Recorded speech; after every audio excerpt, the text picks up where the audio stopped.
Hospital Porter's pride and dignity. Stop the New World Order. Welcome to Hapanwo TV and welcome to this UFO Disclosure 2023 Senate hearings. It is Wednesday. It's April the 19th. It's 2023, and that means only one thing. The Senate hearings are happening today. Now, you may have heard a little bit about this. In fact, if you're into ufology, you'll have heard a lot about this because, of course, I think we all remember. In fact, if you're a regular viewer, you will remember the House hearings from the U.S. Congress last year, which I covered in great detail. I'm going to do the same again this year. Now, there seems to be a lot more excitement about these new Senate hearings this year, and I don't know why that is exactly. But we will explore that in the course of this video because, yeah, everyone's talking about it. Everyone's doing what I'm doing. In other words, making videos and writing articles, and it's talking about it on their radio shows and things like that. So I'm not alone in feeling a sense of anticipation, a sense of thrill. Could this be it? You know, disclosure with a capital D. Well, probably not, but you never know. But everyone has a sense that progress is going to be made today. Anyway, to current time, it's actually just gone at 10 o'clock in the morning UK time. Luckily, I don't have to work today, luckily.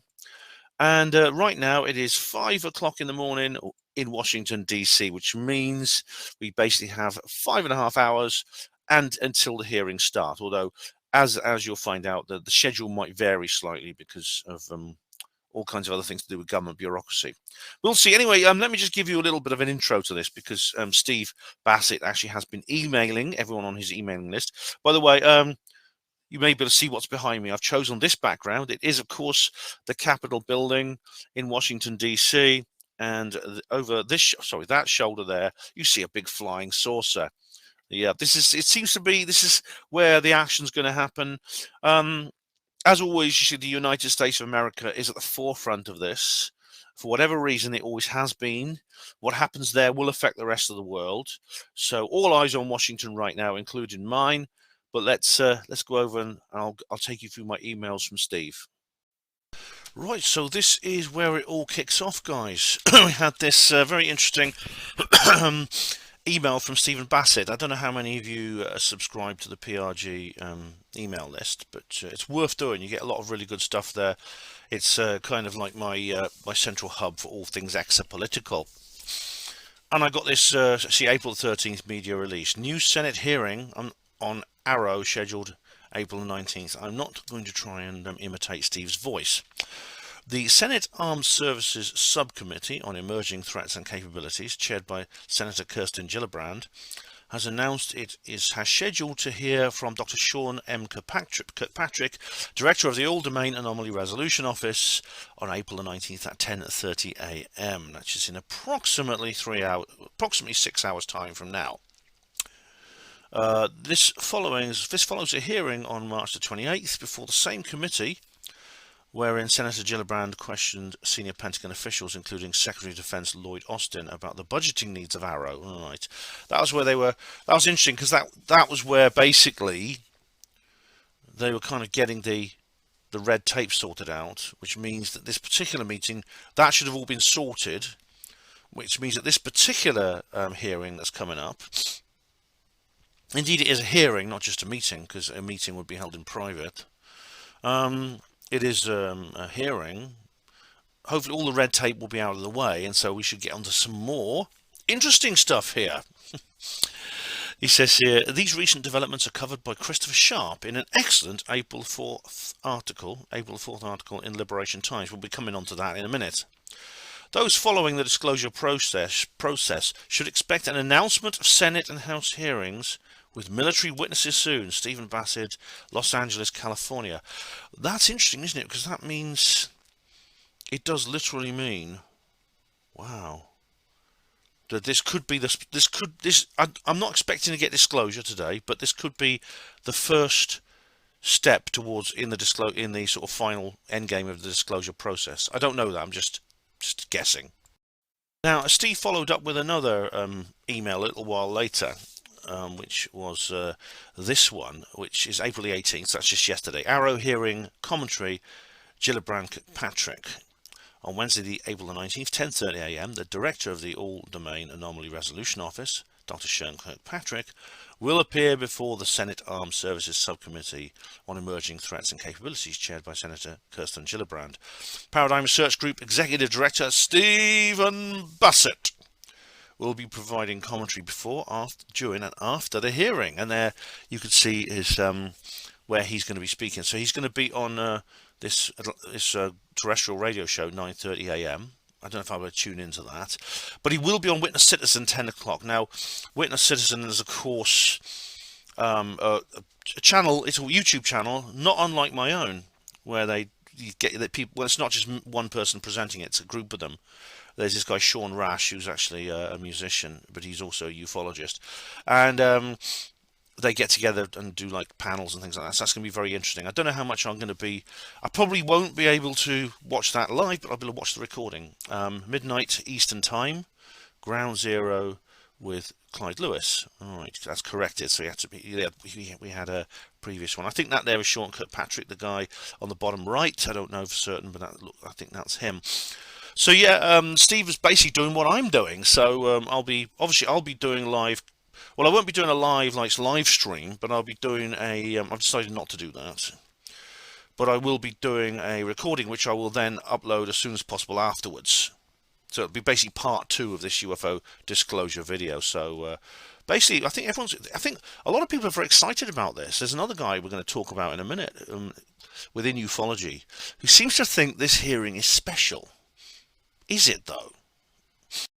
And thank you, Stephen Bassett. Much appreciated for that little introduction. We're now going to go over and have a look at some details of what's going on.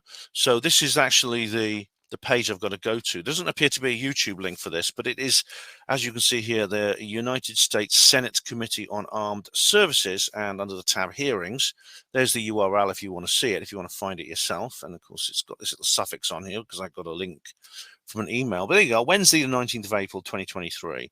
Time 10:30 a.m. Location SR232A. I think that's just the room it's going in. It's just the room it's going to be in. Hearing start time might shift based upon conclusion of preceding session. Yeah, that's it. These things tend to be, it's like with bureaucracy. Anyway, it just says here, check back for the live video of this hearing. So if I click refresh, there may be something different on it. I don't know. No, there's not. It's still the same page. It hasn't been updated, but it will do. Hopefully, when the actual hearing starts, there's something should light up on there.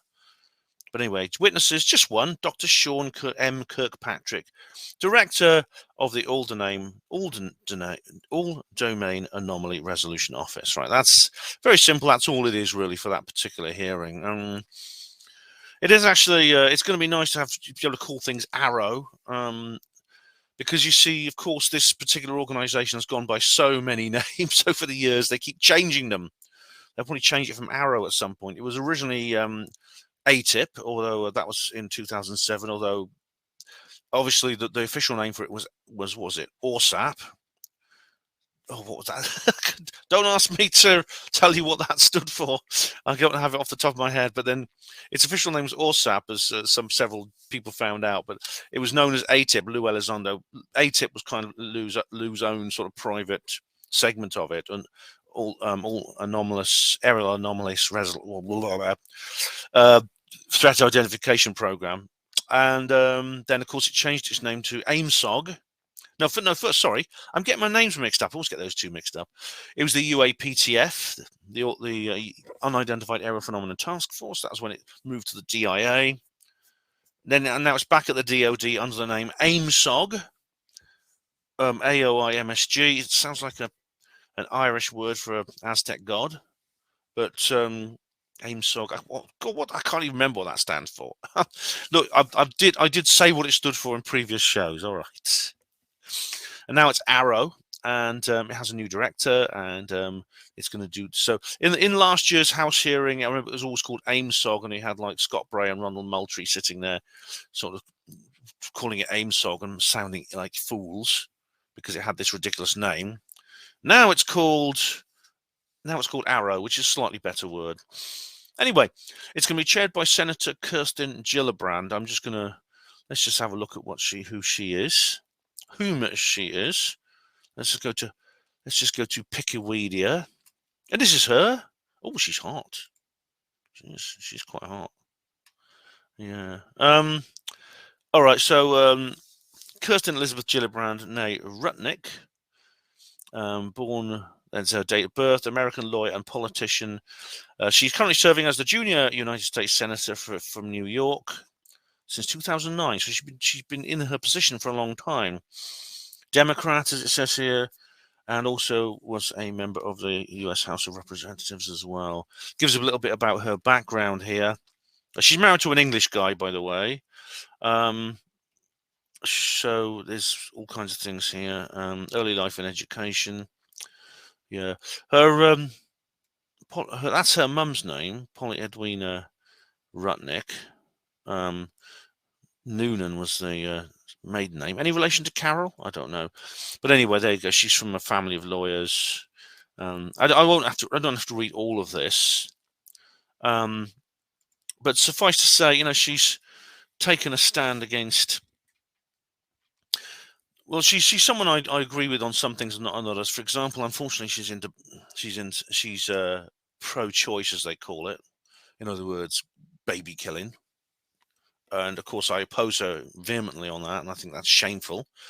But that's I'm going to leave that. Let's leave that aside for this particular issue. She is very keen on the UFO issue, and she denies this concept that somehow it's not a threat and nothing to worry about, because of course it is a threat. And if you use the parlance of military strategy, a threat is not something you automatically shoot at. It's something that might be a problem you might have to shoot at in the future. You just don't know yet.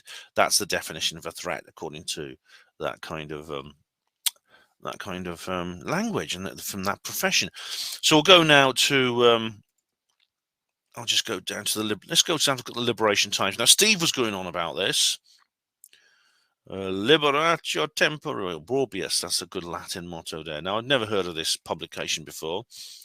But here we go. It's this is interesting. Make or break time. What's a Liberation Times accent, do you think? I'll give him a Richard Dolan accent, shall I? Yeah, okay. It's make or break time for Kirkpatrick as UFO Senate hearing approaches. That's a nice picture, isn't it? On Wednesday, the 19th of April, 2023, Senator Kirsten Gillibrand's emergency threat. I've got to be, by the way, you've got to be careful how you pronounce her name, because I always have this urge to say Gillibrand. It's Gillibrand, soft G. The hard G, of course, comes from the fact that her name sounds so much like Gilliland, James Gilliland, who is, of course, the ESETI Ranch owner and director, and you can go there and go sky watching. It's really some amazing things. Or to quote to quote Danny Dyer in that UFO in the I Want to Believe in UFOs documentary, well, I just saw a fucking UFO, mate. Emerging Threats and Capabilities Subcommittee will hold a public hearing on unidentified anomalous phenomena. Yeah, they call it anomalous now. Have you noticed? That's probably because it involves USOs, things that go underwater, transmedium, as they call it. The agenda: to receive testimony on the mission activities oversight and budget of the UAP office known as the Arrow, which Kirkpatrick directs. Now, they've already done the budget bit. They did that a couple of days ago, or a couple of weeks ago. So hopefully all the sort of boring money counting stuff will be out of the way, and we'll get some more interesting stuff today. Frustrations may have boiled over within Congress, and perhaps this is why we find ourselves here. Yeah, it's interesting, but it feels to me like the U.S. Congress have finally found their balls, because they've been silent on this matter for so long. I mean, as several political commentators have mentioned, it's actually the Congress is the power on domestic issues within the United States, not the president, not the executive, not the White House. It's the Congress. So the fact that they're now putting pressure on the defense establishment is a sign. It's a sign of a schism within the U.S. administration. Now, as you know, I consider that schism is already quite deep. It's much deeper and wider than anyone's saying. I've even theorized that the White Hats are now in control of the truth embargo, which is kind of what Steve has said in the same way, although Steve and I disagree on so much else. But yeah, that's something else. I'm going to go. I'm going to stop the screen share now because it's just like basically text. But yeah, I'll just read it through. I'll read it through without the screen share. Here we go. Yeah.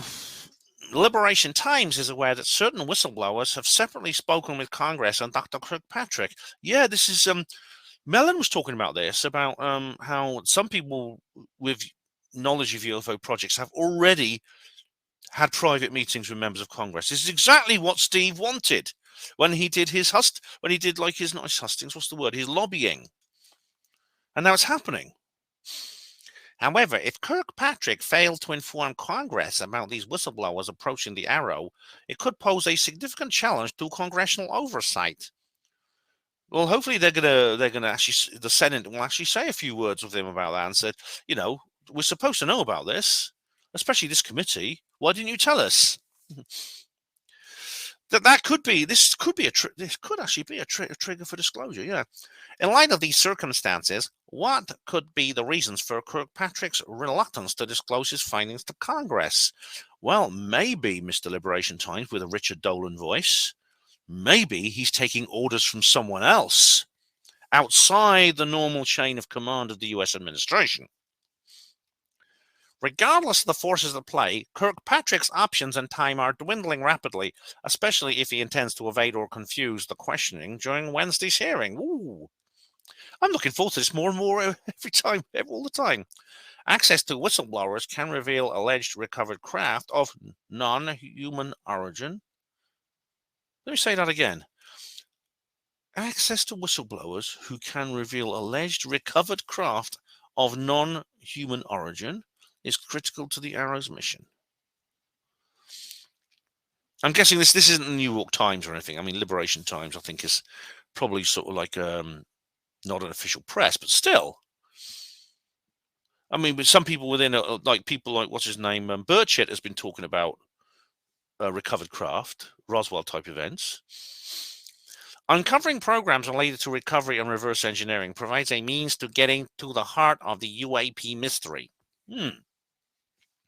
If the above scenario is true and Kirkpatrick has failed to act, then it is no wonder that alarm bells are ringing. To the extent that the public Senate hearing will be held. Yeah, it sounds like this could be like basically Gillibrand and people like her, people who want UFO transparency, are actually saying, we're going to put our foot down and assert our constitutional rights and get these agencies, these slippery little sort of black budget agencies within the US, to come to heel. It could be the influence of the white hats. It could be that Kirsten Gillibrand is a white hat. I really think that Bassett is. We'll find out today exactly what she's made of and whose side she's on. Kirkpatrick should be applauded for admitting that the UAP have a ubiquitous presence. Ubiquitous means everywhere. In a presentation given to the Transportation Research Board's National Academy of Engineering in January this year. Yeah. That fact has now been backed up recently by Space Force Major General John Olson. Space Force, who commented that UAP encounters have occurred globally, which basically means the same thing in slightly more simple languages.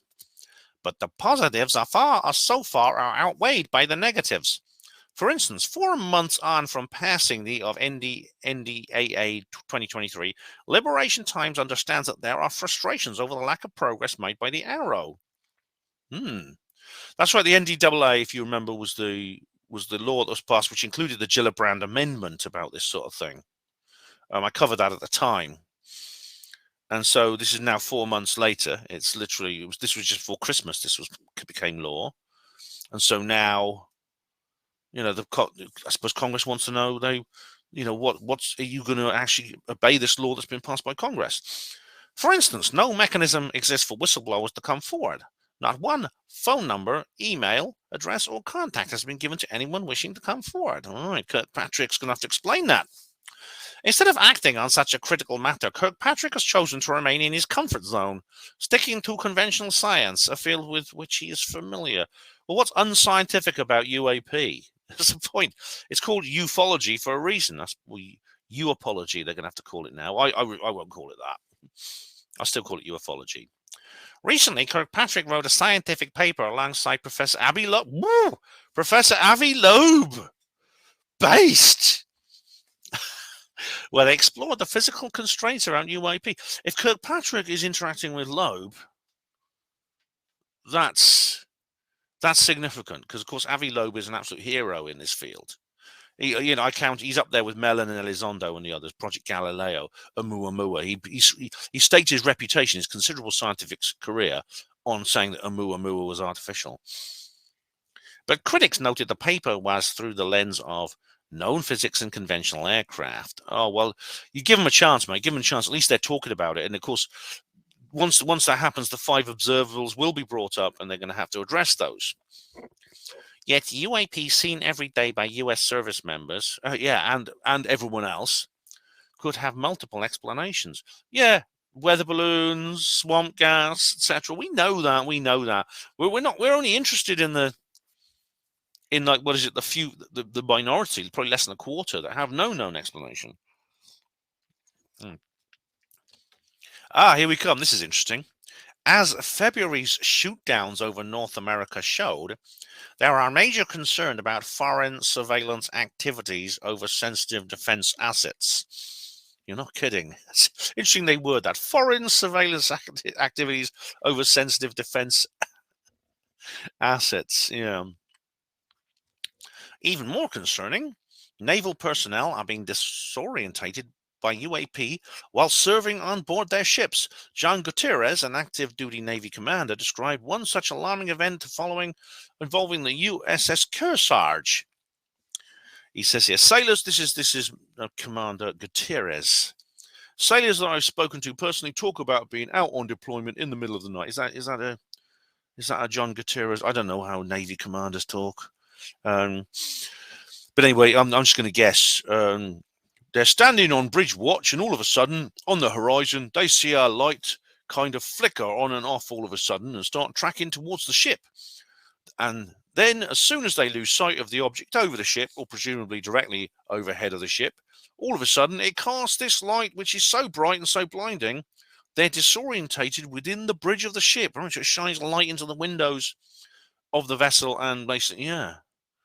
And that, of course, that's a threat. Of course, an enemy might want to do that to sailors on board a warship, just before they fire at it or launch a torpedo at it or missile or something.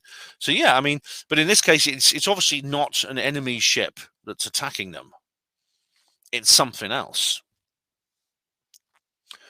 But even when this is the Liberation Times again. But even when dealing with perhaps conventional technologies which threaten national security, the Arrow has still not received any funding requested by Congress. Still not receiving the funding. Right. Hang on a minute. So Arrow has requested, Arrow needs the funding. Congress requests the funding. So, yeah. Who are they requesting it from? The U.S. Treasury, I suppose. Recently, after being probed by Senator Gillibrand, Michael J. McCord, Undersecretary of Defense Comptroller, in brackets, Comptroller, seemed to suggest that Ronald Moultrie, Undersecretary of Defense for Intelligence and Security, Ronald Moultrie, yeah, that's old Conkerhead from the first hearing last year. He has not relayed any concern or request for further funding, stating, Senator, I don't have any information from my colleague. Oh, sorry. Let's do this properly. I need to put a little bit of boot polish on it, Senator, I don't have any information from my colleague, Undersecretary Moultrie. Oh, sorry, it's not Moultrie talking, sorry. I thought I was quoting Moultrie. Pay attention, Ben. Senator, I don't have any information from my colleague, Undersecretary Moultrie, that he needed additional funding in this area. It's a relatively new office. It's not that new. It's just been given different names, isn't it? It actually goes back to 2007. As I said, it was called ORSAP. Elizondo called it ATIP. That's just his own name for it. Then there was UAPTF, AIMSOG, and finally Arrow. So has Kirkpatrick lobbied Moultrie and other defense officials for more funding? If not, why? Although Moultrie may ultimately be blamed, the action or inaction of Kirkpatrick is calling for more funding may be revealed. In calling for more funding may be revealed. Yeah, well, he's the guy who runs Arrow now. So Moultrie sort of and Bray handed it over to him, didn't they? Yeah. After all, such funding is vital for him to successfully undertake his duties. It's to undertake successfully. I can't even talk properly. Another key duty for Kirkpatrick is to keep Congress informed. As suggested earlier, this topic may reveal significant frustrations. If there was one takeaway from the February shootdowns, it was that Congress has little tolerance for a lack of transparency with them and the public. With no activity featured on Arrow's Twitter page since July 2022, I wonder why, but I do follow them. That's interesting. The page stands as a symbol of its lack of progress on critical issues so far. Yeah, it's just interesting as an aside. People say that Twitter's just a private company; they can do whatever they like. They're not a public resource. Well, if this newspaper is reporting on a government agency and saying, well, its activity on Twitter is a kind of indicator of if it's doing its job properly, then I suppose you have to take Twitter more seriously, don't you? On April 19th, 2023, Congress may decide whether they have the confidence in Kirkpatrick to undertake the mission he has been mandated to do.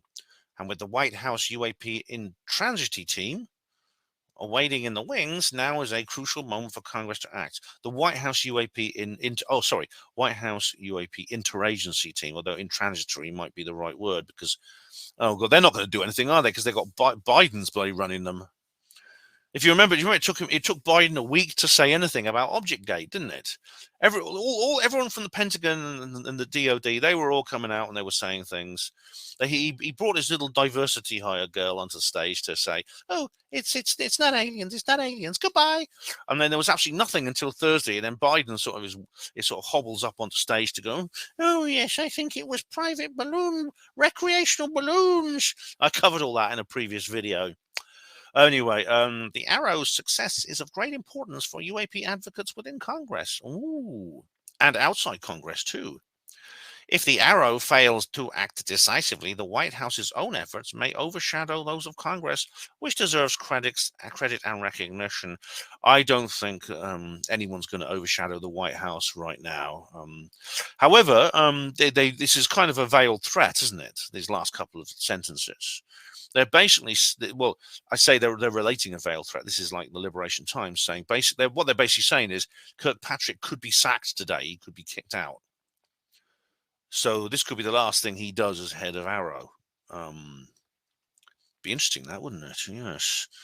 If he's replaced, then I wonder who it will be who replaces him, and will that make a difference? Well, whatever the fate of Dr. Kirkpatrick, that could be only one of many things that comes up in today's hearing. But what we're going to do now is we're going to go over to Post-Disclosure World. Now, I didn't put one of these up, and I'm not going to redo the titles now, but basically, I'm claiming fair use on this. I'm sure Ryan will understand.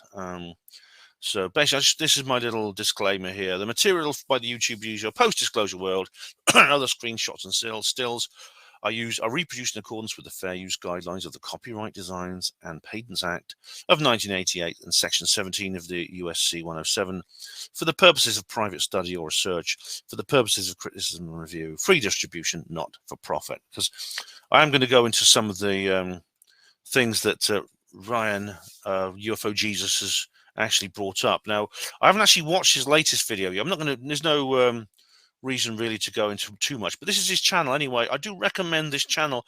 I have plugged this guy before. I did an entire segment on him in a previous UFO disclosure video. As you can see, he's been really enthralled by this UFO 2023, and there's the Gillibrand demands funding from UFO office, various different and a news update there. Disclosure 2023, we're bigger than 2017. And now 72 hours. See, UFO hearings in 72 hours. Get ready. So that's what we're doing. I hope you can see all this. Yes, you can. And now this is 24 hours. So obviously this was yesterday he did this. UFO hearings in 24 hours, new updates. And there is Kirkpatrick and Gillibrand there. Now, I'm not going to play you this video here because it's 26 minutes long and it really just goes into most of the stuff I've already been through. This one I've not seen yet, so let's have a watch of it. I'll just wait for the ads to clear. Give you an update on the You can see why he's called UFO Jesus, can't you? public UFO hearing scheduled for Wednesday, April 19th at 10:30 a.m. That's 24 hours from now, muchacho. Firstly, Yeah. Senator Kirsten Gillibrand appeared 5 hours now, mate. 5 hours. The clock is ticking down. on State of the Union with Jake Tapper on April 16th and talked a little bit about the upcoming UFO hearing that she will be the chairwoman for. Let's not waste any time and dive right in. I created, along with Senator Warner and Senator Rubio and Senator Heinrich and some. Oh, of course, Warner, Rubio, they're big names in this, aren't they? They've been very, very open about their belief in UAPs and the need to deal with it. Others, an office within the DoD and the Intelligence Committee specifically to review every unidentified aerial phenomenon that the military has access to. And we have the most intensely specific technology that can video different aerial phenomenon, that can get radar, heat sensing through our aircraft, through other radar detection. And it's done its job, hasn't it? It's damn well done its job. They have this evidence now. I think they've got all the evidence they need. This is a good reminder that what Congress is pursuing to get to the bottom of this enigma is not by any stretch of the imagination exclusively stories, but comprises of hard data establishing the ground truth on this enigma. And yeah, it proves that people like David Fravor and all these other witnesses, they were telling the truth because they're backed up by this telemetry. And of course, I know someone's going to say, well, they can't be too sort of labile about the telemetry because it involves sensors, sensor capabilities of these warships that is highly classified. I know that. But the task of these agencies is to find a way to publish this material while without compromising the security of the U.S. Navy. And they've done it before, they can do it again. And so we set up this office 2 years ago. And during that 2 years, they've. No, you changed its name 2 years ago, Senator Gillibrand. Let's come on, let's be honest. You give it a different name and move it to a different office, but that's all that happens. It's doing the same thing. It's doing the same thing as ORSAP and ATIP did back in 2007 onwards. We've reviewed over 300 different evidence of aerial phenomenon. About half. 300. I think Senator, what's his name, Bill Nelson said, didn't he say 400 or 500 or something? Mind you, he was in NASA, but he let slip something from the. I covered this on a previous program in this project. He let slip something from, I think, from the classified hearing, the classified annex of the report, that there were like 400 or 500. I think he said, was it up to 700 in a single year or something like that? Half of them were deemed to be weather balloons, these type of balloon technology, perhaps detection devices. About 24 were deemed to be drones. A handful were drones and weather balloons. Weather balloons are the new drones, aren't they? Now Chinese lanterns have kind of been banned, haven't they, because of fire risk. So drones and weather balloons, yes. But no, I'm not having a go at her. I mean, she's laying out the usual line. But I'll tell you what, this lady does have an open mind and a sense of duty when it comes to this subject. Debris or birds, and there was still 171 that they have not assessed what it is. That's the majority. 171 out of 300. That's very different from that damn report that came out last year, isn't it? Do you remember that UAP report? I can't remember the exact figures, but it was nothing like as dramatic as that, 171 versus 300. This brings us to an article that dropped on April 17th by Merrick von Rennenkampf from thehill.com titled 10 Key Questions for This Week's Historic UFO Hearing. And here's one of those 10 questions. Number 8, how many of AARO's 500 plus cases involve detections by multiple sensors, including satellite or other space-based systems? Well, that's where General Olson can speak, because he's a witness from the Space Force. And so this work has to be done. If we're going to have domain awareness, if we're going to have aerial dominance, if we want to make sure that our adversaries aren't spying on us or using new technologies, or have aircraft that we don't even know how it functions or how fast it is or how fast. She's being very crafty here, right? Because Gillibrand knows very well that they've already eliminated the possibilities that they are foreign adversarial technology from Earth. She knows that. But she knows she has to sell this to the government. She has to sell it to the media. So she's an intelligent woman. She's very cleverly skirting around that particular pothole by saying, well, all we want to know is what China and Russia are doing. Aliens? I never mentioned aliens. You see what I mean? She's very clever. It's good we got someone like this on our side, actually. Effective it is, that is a national security risk.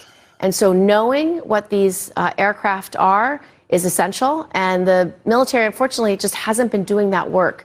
They've just assumed they may have done it. They haven't reported to you yet, Kirsten. They may well in the future. They are non-adversarial because of how they fly or how they function. But I think knowing whether you are being spied on through different kinds of technology is essential to our national security. Now, from that most recent segment, there were some key words, key phrases that Senator Gillibrand stated that hint towards technologies that are not conventional in nature. You're kidding me, Ryan. She was sort of like hinting. She was literally elbowing the news reporter in the ribs. New technologies, aircraft, we don't know how it functions. Then she goes on to explain the military, unfortunately, hasn't been doing that work. They've assumed they are non-adversarial because of how they fly or how they function. That's not true, though. I mean, oh, come on. You heard what Elizondo said, that he accepts the threat narrative. I mean, this is what Greer was like weeping on about, wasn't he? This is why he said, oh, Elizondo was a shill, man. You know, and we've already been through this. I think that certainly in the DoD, they do understand this. I'm sure you wouldn't be spending all this money and training these guys so proficiently, these pilots and people have to go through years of training, if that wasn't the case. What I think she's alluding to are UAP that have the most anomalous capabilities. I mean, we're dealing with the United States military that is widely believed to have the absolute best technological capabilities in the world. So if Kirsten Gillibrand is going to say that the military has just assumed they're not adversarial because of how they fly or how they function, to me, that's alluding to something like the Tic Tac from the USS Nimitz UFO event series of 2004 that was so overwhelmingly more advanced than our best hardware that the military probably just assumed that no country on earth owns that technology. Yeah, I think they probably did. However, I think she's not actually saying that directly. She's hinting it. Because she'll probably do more of that this afternoon or this morning in the United States. She'll be dropping the old hint. You know that joke I made in a previous video. It's not aliens, but it might be aliens. She'll probably be doing more and more of that. And it's not stemming from humankind. I don't think at all that I'm reaching here, but and partly because other senators have said basically that, but Kirsten Gillibrand is probably a little more conservative with how she discusses this. She's a presidential hopeful. She will run again, as far as I understand. So in that light, you could argue she's not going to be like Senator Martin Heinrich or Senator Mitt Romney, who's just going to straight out say, I can't imagine that this technology is stemming from any adversary on Earth because it's too advanced. She's good. Yeah, well, she has hinted that. You see, she is really saying that kind of. I mean, she's doing it in a very, very crafty way. To couch her language a little bit more tactfully than that. But if you pay close attention to what she said, she seems to be suggesting that this is really, really advanced technology and that there is a chance it could be from an adversary. So let's Let's pursue that avenue and see if it is. And if it's not, it's not. But the military just seems to be ignoring it. Oh, sorry, Ryan. I think he actually does understand the point I was making. Because they've assessed that it's not an adversary. And we're not talking about balloons. We're not talking about technology that don't have a lot of capability. And for practical purposes, in terms of private thoughts and private actions, and I'm sure they don't. I'm sure they really have worked that out. Yes, they really, really have. However, as with the NHS, you know, there's things you do on a practical level, and then there's procedure. And there's no way anything other than procedure could come out through official channels. That's certainly the case in the NHS, and it's probably the case with the military as well. I'm guessing that, but it's maybe viewers who serve long term in the military can actually say that. I don't know. I haven't, so you could maybe enlighten me on that. Capabilities. We're talking about technologies that are doing incursions into highly restricted military airspace with impunity, and the U.S. military has no response to it. On the morning of April 17th, the StandForBetter.org Twitter account run by Matt Ford dropped a rather interesting video, and Luis Elizondo subsequently retweeted it, which gives it some historical value, at least in my perspective. Here's the initial tweet, and then we'll dive into some short components of the video that he published on Twitter. The Senate Subcommittee on Emerging Threats and Capabilities will hold a historic hearing. StandForBetter.org. All right, we'll hold a historic hearing on UFOs Wednesday at 10:30 a.m. Eastern. We have a message for the director of AARO, Dr. Sean Kirkpatrick. Senators and staffers, please watch. He's hashtagged UFO Twitter, UAP Twitter, UFOs, UAPs, and the Good Trouble Show, whatever that is. Look at all the people he's added. Gillibrand, Warner, Burchett. Yeah. You have two paths you can take. Who's this? One is obfuscation, or you can take the path of transparency and level with Congress and the American public about the whistleblower testimony your office has received from men and women who have served our country. Another segment. And finally, the testimony your office received from multiple whistleblowers detailing our nation's historical UAP crash retrieval programs. Oh, yay. Whistleblowers that provided your office. Yeah. This is true, isn't it? And that would be the smoking gun, wouldn't it? But he's basically saying that they should be put together. The reports and indeed the more extreme stuff should be counted the same way. With the names of the unacknowledged special access programs where these intact off-world vehicles are kept, and who, across multiple nodes in government, have illegally kept this from congressional oversight. That's it, illegally. This is interesting. He says whoever was behind these USAPs, unacknowledged special access programs, they are the ones breaking the law. The whistleblowers, of course, according to the Gillibrand Amendment, are no longer breaking the law if they blow the whistle and they talk about this sort of thing.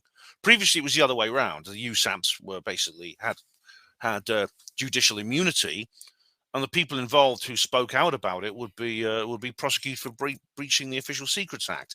Now it's the other way around. The boot's on the other foot. Last segment. So, Dr. Kirkpatrick, you are at a crossroads. You can ride off into the SES sunset, or you can ride into the history books. At the current time, if he still has a job by the end of the day, maybe he will have to. Yeah, maybe we'll have to ride into the history books. That I'm filming, which is 11:56 p.m., this Twitter video has received 464 retweets, which is quite significant. And at that rate, I would argue it's plausible that it has gotten into the hands of Dr. Sean Kirkpatrick. And if it has, I hope it influences him to lean toward I'll retweet it myself when I've watched this. Transparency as opposed to obfuscation. Bear in mind that Luis Elizondo retweeted this Twitter video. Obviously, well, I follow Lou, so I'll be able to retweet it from him.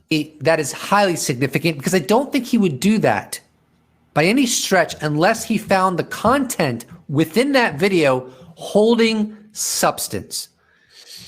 And I think that... Do a time check, ladies and gentlemen. I've got world clock set to Washington, D.C. What, 4.5 hours, or nearly 4.5 hours to go? Yeah, it's getting exciting, isn't it? This video represents impatience that is building amongst some within the public regarding how the DoD including us, me, UFO Jesus, and probably most people watching this video, is handling the UAP issue. I don't feel like our trust in the handling of the UAP issue from the Department of Defense is increasing. I feel like it's potentially decreasing. And the ball is in their court. If they want to serve the public the way they're obligated, by fulfilling the will of the public, then they're going to have to start speaking about this enigma in the most clear way they can. I was going to and not trying to make. I was going to forward wine because he does sort of get a bit poetic at times, and there's no need to like. I love it. I do love it, but it's not relevant for me to reproduce it in my video. But because I haven't seen this video before, I'm going to keep playing it. Keep it vague or using tactics to leave us scratching our heads about what exactly they know about this enigma. Yeah, will that work this time? I mean, it barely worked last year with the House hearing. I mean, this time it could be very, very different. I want to circle back to the article I touched on earlier in this video titled 10 Key Questions for This Week's Historic UFO Hearing by Merrick von Rennenkampf, published on the 17th of April, and go over a few more of those questions because I think they're so compelling. There's more information under each of those questions. I'm not going to go into that depth, but there will be a link in the description below to this article, as well as a link to the Twitter video that I just tackled just now. I'll do. Oh, maybe I'll do that now. You can witness this live, guy. I'm going to retweet this. I will retweet. I think it automatically opens anyway, a new tab, just in case. I'll just RT this while we are watching. I don't retweet. I just like saying I don't like shortening to retweet. It's RT. Here we go. Standforbetter.org. This is it. Right. I will just like and retweet that now. So you're witnessing this live, ladies and gentlemen. You're witnessing it live. There we go. So let's let UFO Jesus carry on. So let's start looking at some of those questions that Merrick would like to be asked, and frankly, I'd like to be asked in this upcoming public UFO hearing that's going to go live in 24 hours. Of the 500 plus UAP reports by service members in recent years, how many describe remarkable flight characteristics? Does AARO have high confidence that any UAP exhibited highly advanced technology? 2. Surely that first question is obvious, isn't it? I mean, it's been asked before and it's been answered before. The answer is yes. Are the objects in the now famous Gimbal, Go Fast, and FLIR 1 UAP videos still unidentified? If so, what are AARO's working theories for them? Well, they haven't spoken to Mick West. Oh, if only they talked to Mick West, they'd realise it's an airliner. It's a seagull. Mick West has been very quiet lately, hasn't he? I think he is. I think he's calling over the waiter, saying, "Could I have a large dish of humble pie, please?" 3. Rigorous, verifiable public analysis of the Navy videos confirm fighter pilot accounts that the objects exhibited highly advanced technology.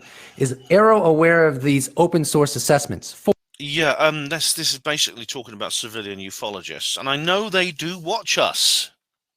They do. I mean, we're the ones who do the heavy lifting for this subject, not these bureaucrats at the Pentagon and in the Ministry of Defense. We do. This is why they have these desks where we send our reports in. This is the real reason. They're not interested in our opinions. They're interested in getting whatever intelligence we gather. 4. Has AARO characterized the UAP observed, often via multiple sensors, by dozens of naval aviators off the East Coast in recent years? If not, what is AARO's working hypothesis for these highly anomalous encounters? Good point. Yeah, that's a good question. That's kind of addressed by Gillibrand. She sort of made a comment about that. 5.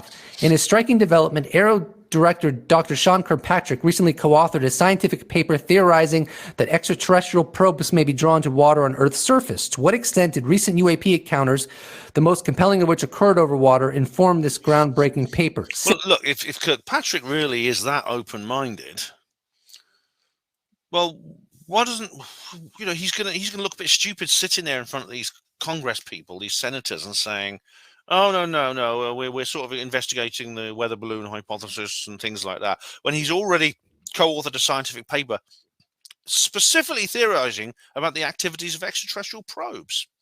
6. Do you agree with former Director of National Intelligence John Ratcliffe's statement that UAP possesses technologies that the United States does not have, and frankly, that we are not capable of defending against? Why or why not? 9. Yeah, it's I don't think any country has that kind of technology unless they may have some back-engineered stuff. But as I've explained before, back-engineered human technology cannot explain these phenomena from in terms of like their behavior, flying near the U.S. Navy, and things like antiquity, how they go back through history, long before we even invented balloons or piston-engine airplanes. How many UAP-related videos and images are in Arrow's possession? Probably quite a lot, and they've only shown us a handful. 10. The U.S. government has a long history of triumphantly highlighting resolved UAP reports while ignoring, downplaying, or force-fitting scientifically absurd explanations onto compelling UAP cases. Yeah, like Jenny Randall's has since 1997, which is very frustrating.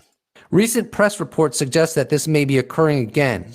What steps will Arrow take to prevent this? Oh, you're talking about that stupid article, didn't that stupid article by what's his name? Oh, I've forgot the name of the idiot who wrote it. He says, "Oh, guess what? After all this time, we found out they're Chinese drones. Yes, mystery over. Go back to sleep, everyone." I talked about this ridiculous article in a previous video in this series, but basically it was a whitewash. It was a Doug and Dave wood plank and chain story, basically, and no one bought it. I don't think it had the impact it was intended to have, and I think the people behind this hoax knew it, and now I think they're trying to forget about that now, aren't they? They're trying to sort of backpedal that. I did an entire analysis of that article in a previous video in this series. Here's a relevant segment from the article. But federal law requires Arrow to analyze unidentified anomalous phenomena. Since U.S. intelligence analysts tracked the massive Chinese surveillance balloon from launch and even watched as unusual weather blew it off its intended course, it was neither anomalous nor unidentified. The balloon incident, therefore, is not a relevant topic of discussion for a hearing focused on Arrow. Well, we said that, didn't we? We said, people talk about balloon gate and they talk about all the objects. There was just one confirmed balloon in Object Gate. Just one confirmed balloon. 3 anomalies followed. So I think this has confused a lot of people, but when the balloon flew over the United States, it was filmed the whole way. There were multiple photographs of it. The shoot down was captured on live TV. You cannot compare that to the other 3 incidents that followed it. I've made this point in the videos that I produced about this subject. And here is a tweet from Sawan, who has been very proactive in getting information on the upcoming hearing, wrote, Senate UAP hearing, SASC staffers told me that the hearing will be focused on UAPs, and he's not sure if balloons will be part of it. Other members I really do hope they're not going to just waffle on about that bloody balloon. Oh, yes, we and stuff like that. That's just going to be complete obfuscation if they do that. And I don't think they'll get away with that. The committee can testify if they attend. So expect to see Rubio and others who have signed the Arrow Fund Bill. We'll see what happens in 24 hours. And I believe August of 2022, Tucker Carlson had Dr. Gary Nolan on his show. I remember that, yeah. And Dr. Gary Nolan highlights a very important reflection that I think really pertains to all of us as I perceive it, march forward into a post-disclosure world. What law can you remember in the last year or two that has complete bipartisan support? This. Yes. Right? This has brought people together. So this basically the entire Congress is united behind this, whether both the Democrats and the Republicans. Yeah, that is rare. I mean, certainly it's more. I think it's more common in the United States than Britain, but it is rare. I mean, the thing is, in my country, in the United Kingdom, nothing's bipartisan. Whenever, well, apart from the C word pandemic lockdown things, and even that wasn't bipartisan because the opposition were just saying you're not doing it hard enough. But really, I mean, what happens in Britain, unfortunately, is the opposition they will always oppose whatever the government do, regardless, simply out of sheer bloody mindedness and principle and false principle. I mean, I think British politics is far more combative than United States. And people say to me, well, why are you talking about it on this show or that show? I said, because this is above politics. Yes, it certainly is. It has to be. And if we can't talk about this in a non-political way, then why are we bothering with anything? We might as well just silo ourselves. And I don't know why he's got a black tie on and he hasn't done it up properly. Again, he must have been rushed through wardrobe for this. He like Howard Beale, just in his soaking wet raincoat. I'm as mad as hell, and I'm not going to take this anymore. Maybe Gary Nolan turned up on this show in the same way. Build walls around everybody. That's how I think about it. I personally could not agree more with Dr. Gary Nolan. Sorry, I interrupted him mid-flow. And if we can't talk about this in a non-political way, then why are we bothering with anything? We might as well just silo ourselves and build walls around everybody. Right. Sorry, I interrupted him there. That's how I think about it. I personally could not agree more with Dr. Gary Nolan. The bottom line is people are always going to disagree. People are always going to have different politics. Sometimes people are going to be influenced by their religious heritage. And that religious just look at the comments underneath this video right now, guys. Yeah. Heritage is going to have beliefs that other people are going to find problematic. I mean, this world is very, very old, and no one is born into this world a clean slate. We have our culture, we have our parents, we have our genetic wiring. There is no flawless free will. And I think that idea that there is conducive to a lot of excessive judgmentalism in our civilization, which is not to say there's no free will, it's just not cut and dry. But that's another topic from another day. But either way, I think that this topic transcends politics, and it's something that we should all feel comfortable to discuss independent of our other differences. Why not? Isn't it that important? I would argue that it is. And it's a good reminder. Yeah, of course it is, yeah. As this continues to escalate. Please do not forget to subscribe. Okay, right, that was very good. That was really interesting video there from UFO Jesus, post-disclosure world. Do please give him a sub.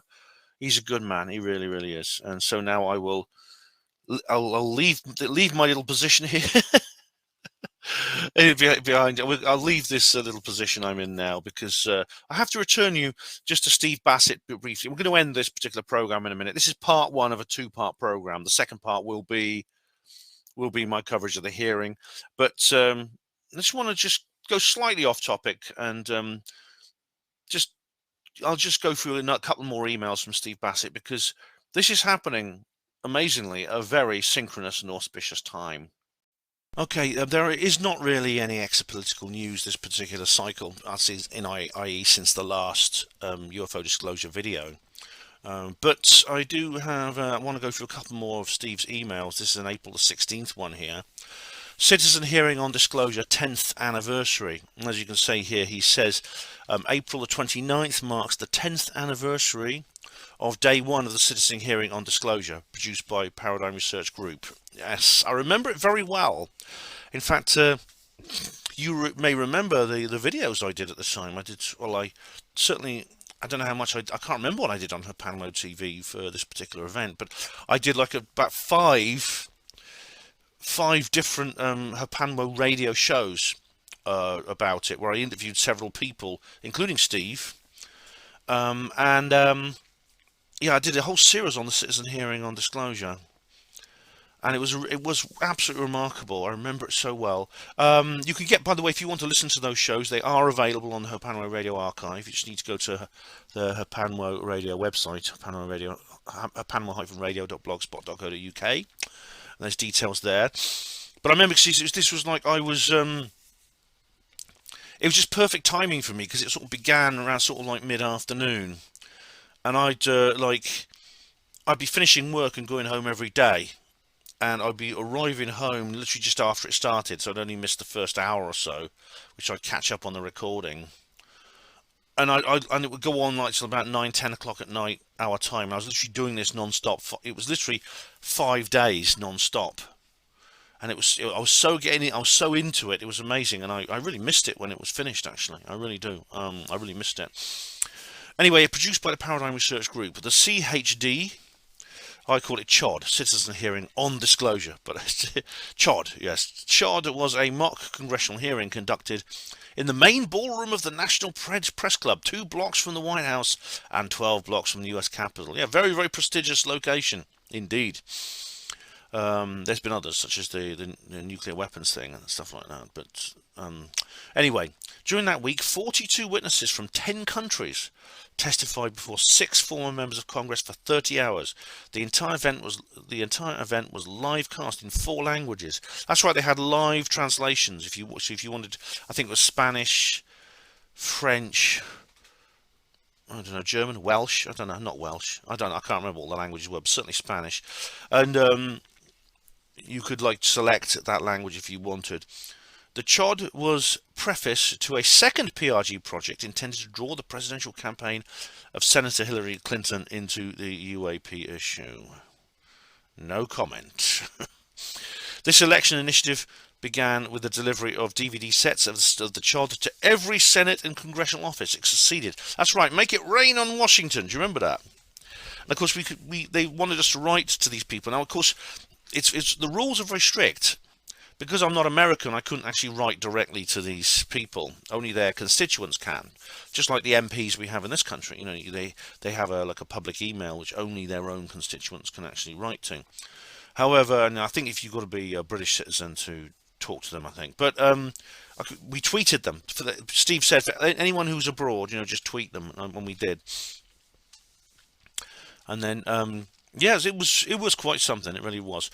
Anyway, over a period of 22 months, 400 articles were published in the mainstream media connecting Senator Clinton, President Clinton, John Podesta to past UAP-related statements and actions. Yeah, John Podesta was the guy. I know he's a bit infamous these days, but I mean, it's a bit controversial, but I don't necessarily believe all the things that have been said about him.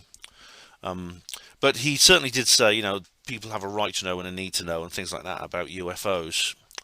So he's one of the most senior figures who's ever spoken out about the UFO issue. And he was the manager of Hillary Clinton's presidential campaign. Oh yeah, to past related statements and actions. Yeah, John Podesta. This is President Clinton, of course. Bill Clinton, of course, and Hillary. They met Lawrence Rockefeller and things like that. Hillary mentioned something about UAPs on her in the New Hampshire hustings, I remember. I haven't changed my mind about that election. It's just this is Steve's position on the whole thing. To pass UAP-related statements and actions. In addition, Senator Clinton, President Obama, and John Podesta made numerous media appearances specifically to speak on the UAP issue on camera. Well, Obama has since he stopped being president, hasn't he? He was on not the Jimmy Kimmel show, the James Corden show. Yeah.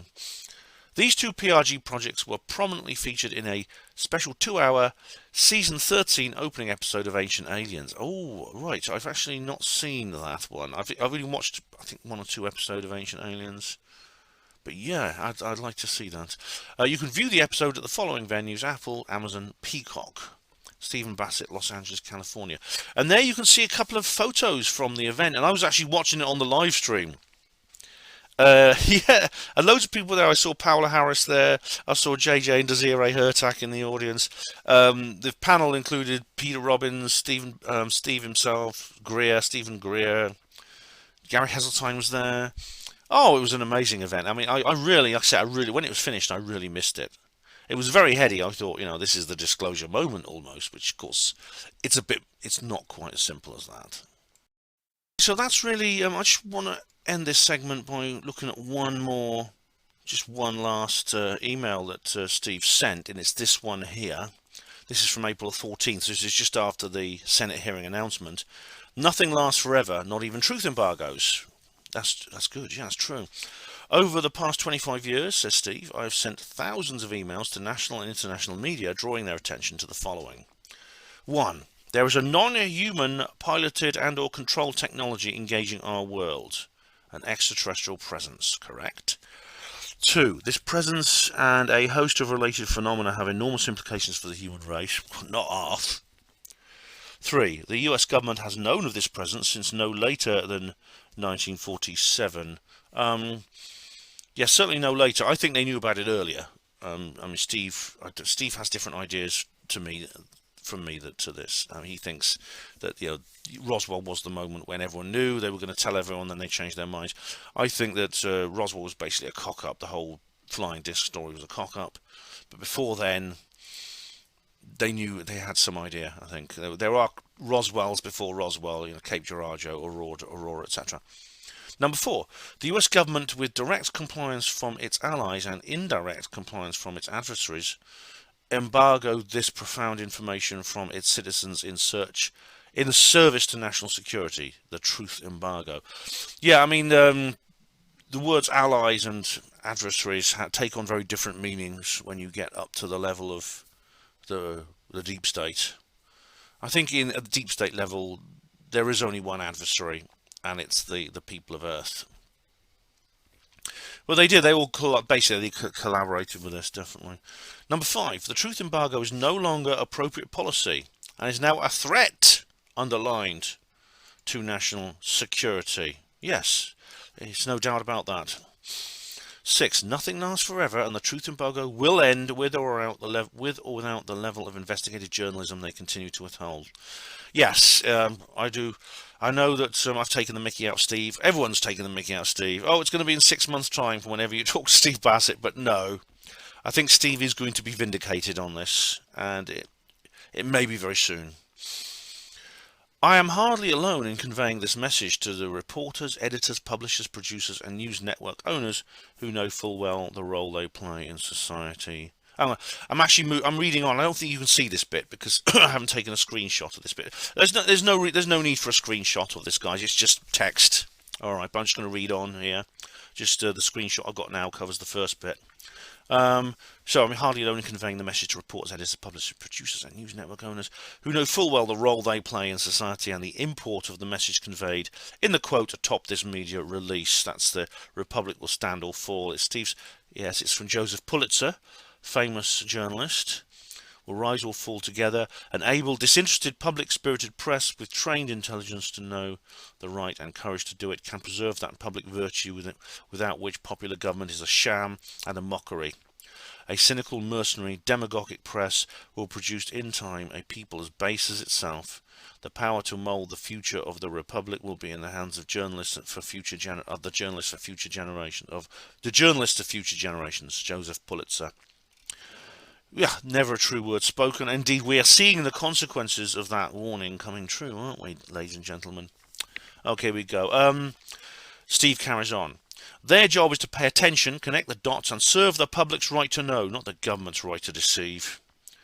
That is their job, Steve, but they are betraying that, aren't they? As Joseph Pulitzer warned they would. The truth embargo is going to end whether or not they do their job. Those who continue to stand down will spend the rest of their careers answering 2 questions. When did you know the truth of this matter, and why did you fail us? Yes, think about that, guys. Think about that, Mariana Spring, and all you other people. Below is an example of 3 articles. Right, this is just these are just a few articles that Steve has published before about things such as the Defense Intelligence Reference Document, which we talked about on previous shows, anomalous acute, subacute field effects. Yes, we've done that one too. Yes, we have. We've done that. We've done that on previous UFO disclosure videos. Basically, it's the medical problems and things like that. These connections are subtle and complex, but when made to demonstrate why the truth embargo can no longer stand, then it's a matter of deciding whether they care enough to do the investigative journalism this issue was always demanded and they have denied. Stephen Bassett, Los Angeles, California. Yes, well said, Steve. So, ladies and gentlemen, that is the proverbial it, but only for now. This is part one of a two-part video, at least two parts. It may even be longer than that, depending on what happens. This is kind of like the build-up, when you have a big sporting events, you have all the talking heads beforehand and stuff like this. It's like the FA Cup final build-up. So I'm going to upload this first, and then I'm going to go away, like I hope you will. Watch the hearing. I will do a running commentary on the hearing while it is in progress. And after that, I will come back and I will report to you guys with the recording, which I will upload, and I'll add any more commentary I feel is relevant. So, there is something in the air right now about this. This is different from the last hearing. There's a real sense that real progress could be made today. As I said, I'm not saying for a moment that this is going to be the disclosure moment with a big D. I'm not saying that, but it may be a disclosure moment with a small d, or it may just be nothing at all. It could be there'll be more backbiting, there'll be more obfuscation. Kirkpatrick will be given his marching orders, and then someone else will be brought in, or he will, as the guy said in that video that Ryan showed us, ride into history. Only time will tell, but there's not much time left. Just a few hours to go. Thank you, all of you, for watching Panmo TV. Do tune in. Part 2 is coming soon. Hospital Porters, Pride and Dignity. Stop the New World Order.